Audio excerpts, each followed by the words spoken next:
الحمد لله رب العالمين والصلاة والسلام على أشرف المرسلين وعلى آله وصحبه أجمعين وأشهد أن لا إله إلا الله وحده لا شريك له له الملك وله الحمد وهو على كل شيء قدير وأشهد أن محمدا عبده ورسوله فشرح به الصدور وأنار به العقول وفتح به أعينا عميا وأذانا سما وقلوبا غلفا صلى الله عليه وعلى آله وأصحابه والتابعين لهم بإحسان تسليما كثيرا يا أيها الذين آمنوا اتقوا الله حق تقاته ولا تموتن إلا وأنتم مسلمون يا أيها الذين آمنوا اتقوا الله وقولوا قولا سديدا يصلح لكم أعمالكم ويغفر لكم ذنوبكم ومن يطع الله ورسوله فقد فاز فوزا عظيما.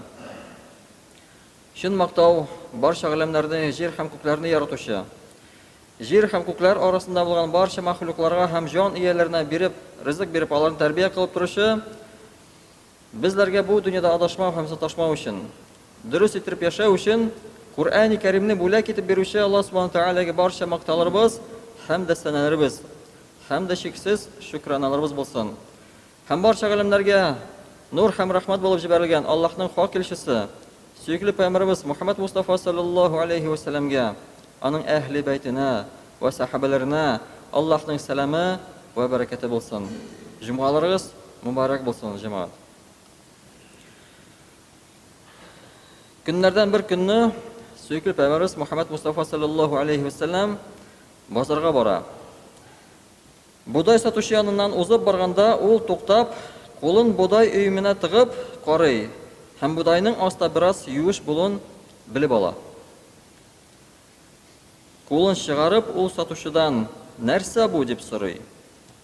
Һәм шушы будай сатучы да: "Я Расулуллах, күптән түгел генә яңгыр явып китте. Шуңа күрә будай бераз юешләнде" диде. Һәм Пәйгамбәр саллаллаһу алейхи ва саллям: "Алай булгач, кешеләр күрсен өчен юешләнгән өлешен өстә калдырырга иде" дип таләп итә. Һәм алга таба да: "Безне алдаучы кеше бездән түгел" диде.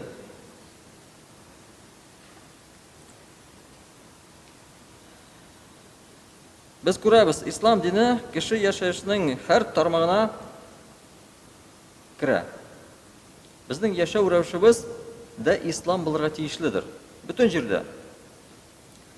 Әгәр әлеге хадис да безгә нәрсәне сөйли, нәрсә турында аңлатырга тырыша, мөселманнар бер вакытта да кешеләрне алдаган, үзләренең бер мизгиллек дөньяви файдалары өчен башкаларны ялгыш юлга этәргән кешеләр белән бергә булмаслар. Ягъни алар үзләре дә алдамас, һәм кешене алдарга да этәрмәс. Андый эшләрдә ул катнашмас бер качатны.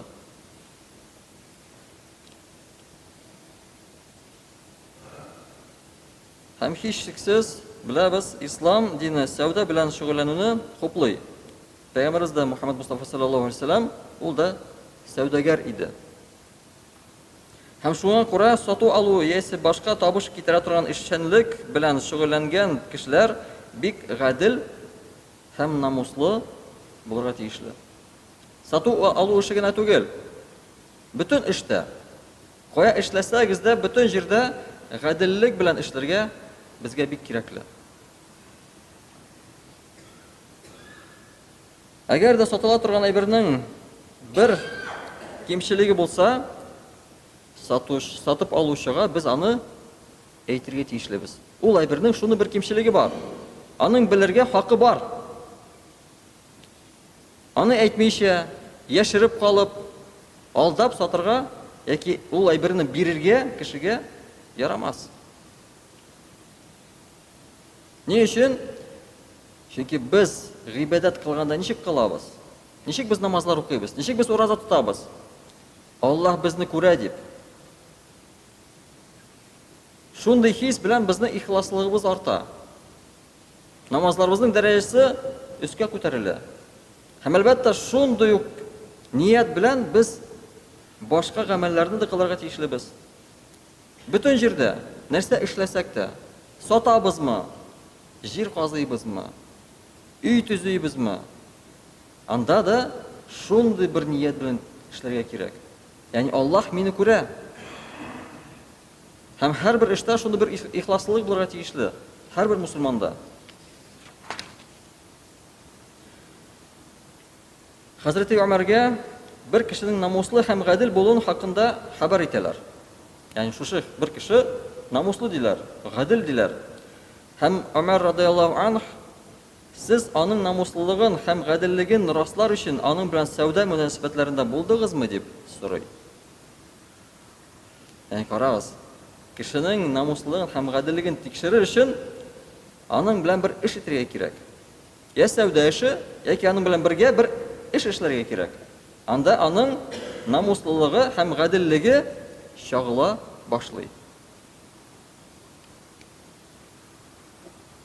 Һәм Аллаһ Тәгалә Куръан-ы Кәримдә Ар-Рахман сурасында безгә шулай буйра: "Нестаъуз биллаһ, вас-самаа'a рафa'аха ва вадa'ал мизан, алла татгhaw фил мизан, ва aqimul вазна бил қисти ва ла тухсирул мизан." Ягъни Аллаһ Тәгалә күкне күтәрде һәм һәр нәрсәгә гадиллек белән үлчәү куйды. Гадиллек белән үлчәү куйды. Гадиллектән дөрес үлчәүдән читкә чыкмавыгыз өчен үлчәүләрне гадиллек белән торгызыгыз һәм үлчәүне киметмәгез. Ягъни кешегә үлчәп биргәндә киметеп үлчәмәгез һәм үзегезгә алганда да арттырып алмагыз. Һәм Мутаффифин сурасында Аллаһ Субтитры безгә шулай бәян итә: "Нестаъуз биллаһ, вайлун лил мутаффифин, аллазина иза икталу алян наси ястауфун, ва иза калухум ау вазанухум юхсирун." Ягъни киметеп үлчәүчеләргә үкенечле каты газаптыр. Карагыз, киметеп үлчәүчеләргә үкенечле каты газаптыр. Алар башка кешеләрдән берәр нәрсә үлчәп алсалар, үлчәүне тутырып, мул үлчәп алалар. Әгәр башка кешеләргә савыт яки бизмән белән үлчәп биргәндә, киметеп үлчиләр. Һәм уйлап кына карагыз, Аллаһ Субханаһу ва Тааля шушы сураның беренче аятында ук һәм дә беренче сүз белән әйтә: "Вайлул лил мутаффифин." Вайлун, ягъни үкенечле газап. Үкенечле каты газаптыр. Тәрҗемә ителә. Ни өчен? Ни өчен аларга ул үкенечле каты газап? Чөнки алар алдыйлар һәм аны беләләр, алдаганнарын беләләр. Ул кеше ярай, ялгыш үлчәнсә, ялгыш бирелсә, ансы бер хәл. Әмма кеше алдап биргән вакытта алар өчен ди үкенеч, каты газап булыр ди.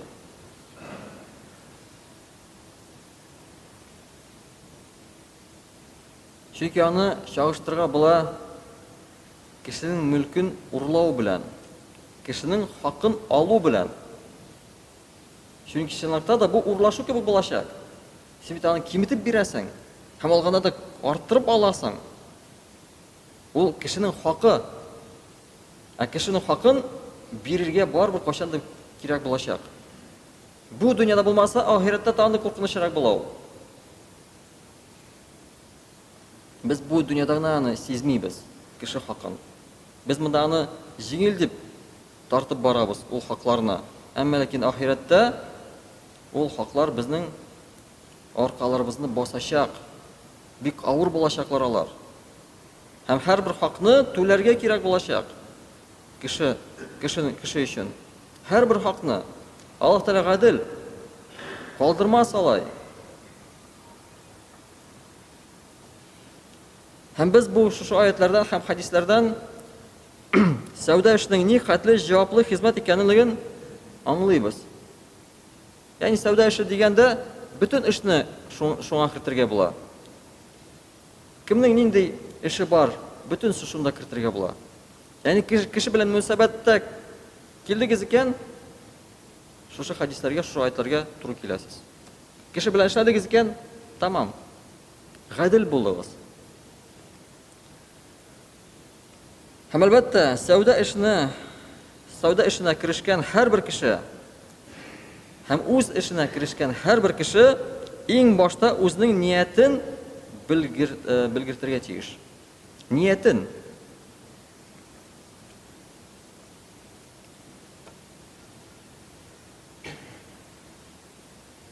Чөнки сату алу эшендә күңелдәге изге нияте кешене гөнаһлы юлга кирип китүдән иншаллах саклап кала. Ягъни аның нияте яхшы булса, изге булса, гөнаһка кирип китергә саклап кала шушы ният. Һәм Имам Бухари һәм Муслимның хадис җыентыкларында килгән хадистә без беләбез. Ул хадис бик мәшһүр бу хадис. Анда әйтелә, дөреслектә гамәлләр нияткә карап бәйләнәләр. Нияткә карап бәйләнә. Һәр нәрсә. Димәк ки, без ният белән бөтен гамәлләребезне гыйбадәткә әйләндерә алабыз. Ашауны, эчүне, йоклауны да гыйбадәткә әйләндерә алабыз. Үзебезнең эшебезне дә гыйбадәткә әйләндерә алабыз. Әгәр ниятне дөрес итеп тотсак, дөрес ниятта булсак.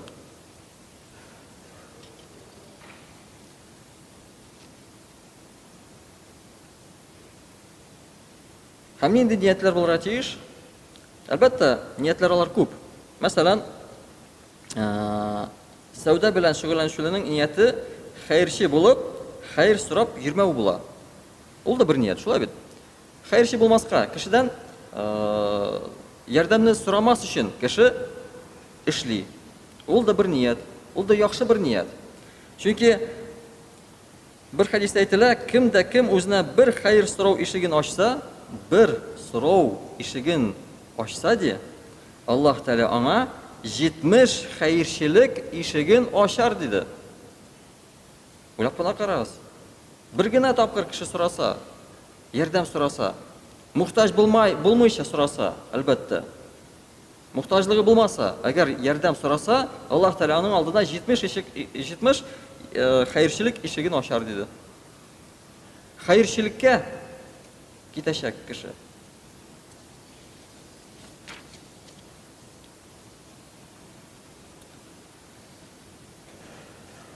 Һәм әлбәттә, ниятләр нинди була? Әти әнине тәэмин итү, үз гаиләсен тәэмин итү. Ул да изге нияттер. Менә бер вакыт иртә белән Пәйгамбәр саллаллаһу алейһи ва саллям һәм аның сахабалары утырып торган вакытта, күз алдыгызга китерегез, Пәйгамбер утыра һәм аның сахабалары утыра. Иртән, иртүк. Һәм анда таза гәүдәле бер яшь егетнең үз эше белән шауып йөргәнен күрәләр. Яшь кенә җегет, таза гәүдәле, үз эше өчен, дөнья эшләрен эшләп йөри. Һәм кайбер сахабалар шундый бер сүз әйтә. Бу үзенең көчен ислам дине өчен тотса, хәйрлерәк булыр иде бит, дип әйтәләр. Һәм шул вакыт Пәйгамбер саллаллаһу алейһи ва саллям аларга җавап әйтә. Алай дип әйтмәгез ди. Әгәр ул үзен хәйр сораудан азат итәр өчен тырыша икән, ул Аллаһ Тәгалә юлында. Карагыз. Әгәр ул үзен хәйр сораудан азат итәр өчен тырыша икән, ул Аллаһ Тәгаләнең юлында. Һәм әгәр дә ул үзенең хәлсез әти-әнисен тәэмин итү өчен чабып йөрсә, ул да Аллаһ Тәгаләнең юлында. Үзенең гаиләсен туендырыр өчен дип чабып йөрсә дә, ул Аллаһ Тәгалә юлында. Әмма калганнардан байрак булыр өчен, ягъни өстен булыр өчен, я үзенең тәкәбберлеге аркасына чабып йөрсә, ул шайтан юлында, диде. Карагыз, нияткә карап. Әгәр аның нияте башка кешедән өстен булыйм дисә, ул вакытта ул шайтан юлында.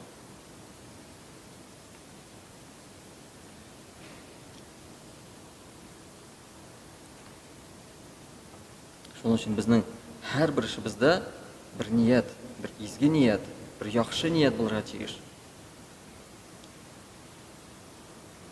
Һәм дәвамында Аллаһ Субханаһу ва Тааля Куръан-ы Кәримдә Бакара сурасында безгә мөрәҗәгать итә. Һәм әйтә: "Эй мөэминнәр, көтәргә вакытын билгеләп бурычка мал бирсәгез, малны һәм вакытны языгыз. Бу эшләрне арагызда бер язучы гаделлек белән язсын, яза белгән кеше язудан баш тартмасын. Аллаһ Тәгалә аңа язуны өйрәткәне өчен шөкер итеп язсын.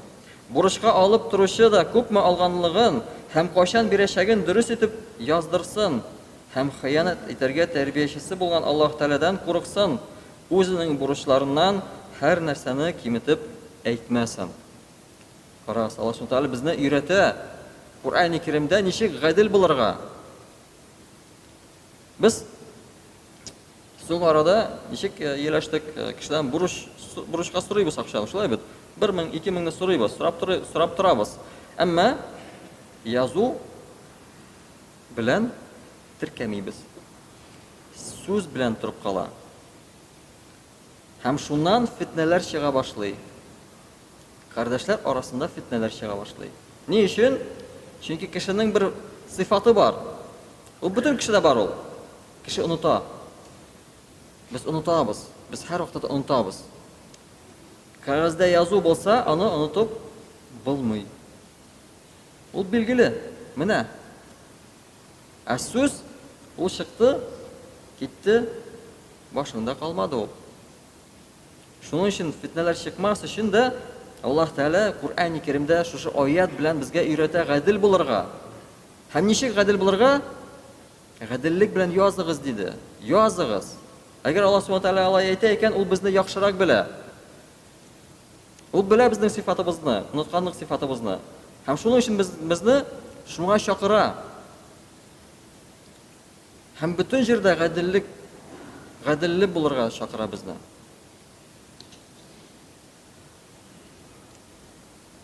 Һәм әлбәттә шул рәвешле гыйбадәттә күркәм әхлаклы, ихлас һәм тәкъва булырга тырышкан кебек, кешеләр белән дә мөнәсәбәттә шул исәптән сәүдә эшләрендә дә без шундый булырга ашкыныйк. Менә ничек без гыйбадәттә ихласлыбыз, әйме? Әлхәмдүлиллаһ, җыелышабыз, намазлар укыйбыз, тәвбәләр кылабыз, уразалар тотабыз, ихласлыбыз зурдыр. Әмма ләкин шундый ук ихласлылык башка гамәлләрдә дә булырга тиеш. Дөнья эшләрендә дә шундый бер ихласлылык булырга тиеш. Анда да Аллаһ Тәгалә күрә. Безне намазда гына түгел ул. Намаздан соң да безне Аллаһ Тәгалә күрә. Гел күреп тора, гел ишетеп тора, гел белеп тора без нәрсә эшләгәнебезне. Әгәр бары тик без намазда гына дөресбез, дөнья эшләрендә дөреслекне күрсәтмәсәк, намазыбызның файдасы булачакмы? Аллаһ Тәгалә Куръан-ы Кәримдә әйтә. Каты газап ди. Каты газап. Шуның өчен җәмәгать, әйдәгез, уйланыйк, фикерләнейк, шушы вәгазьләр бушка үтмәсен, шушы ихласлыгыбызны дөньяга да чыгарыйк. Дөньяда да ихласлы булырга тырышыйк. Ансы безгә җитми ул. Без җыелышканда, җәмәгать белән җыелышканда без ихласлыбыз. Ә таралып киткәндә ихласлык кайдыр китеп бара. Я монда кала ул. Юк ул. Шуның өчен безнең ихласлыгыбыз бөтен җирдә булырга тиеш. Безгә карап, кеше әйтсен, менә булар мусульманнар дип. Менә минем күршем мусульман дип әйтсен. Баракаллаху лана ва лакум фил Кур'анил азим ва нафa'ana ва iyyakum bil ayati ва зикрил хаким. Иннаху хувал гафурur рахим, аль-джавадул карим, ас-сами'уд ду'a.